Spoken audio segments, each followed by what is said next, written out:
ગુજરાત રાજ્ય હજ કમિટી દ્વારા ભરૂચ જિલ્લા હજ કમિટીના હજ યાત્રિકો માટે સૌપ્રથમ ભરૂચ સિવિલ હોસ્પિટલ ખાતે તાલીમ કેમ્પના આયોજન સાથે તમામ હજ યાત્રિકોનું રસીકરણ કરવામાં આવ્યું હતું। ત્યારે આજરોજ અંકલેશ્વર શહેરના કાગડીવાડ હોલ ખાતે હજ કમિટી મારફતે જનારા 475 જેટલા હજ યાત્રી તથા પ્રાઇવેટ ટૂર મારફતે જનારા 40થી વધુ હાજીઓ માટે મેડિકલ કેમ્પ યોજાયો હતો, જેમાં તમામ હજ યાત્રીઓના આરોગ્યની યોગ્ય તપાસ કરવામાં આવી હતી।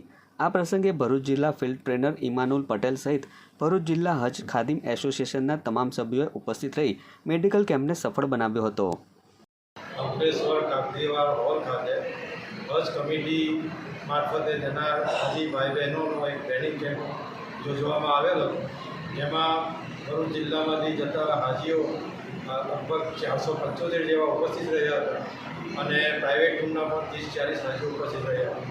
આ પ્રોગ્રામમાં અમદાવાદથી આવેલા મહેમાનોમાં માસ્ટર ટ્રેનર, ફિલ્ડ ટ્રેનર હાજર રહ્યા હતા અને ભરૂચ અંકલેશ્વરની FDFTની ટીમ તથા ભરૂચ જિલ્લા હજ ખાદિમ એસોસિએશનની ટીમ હાજર રહી એક ખૂબ સારી કામગીરી કરી અને આયોજનને સફળ બનાવેલ છે।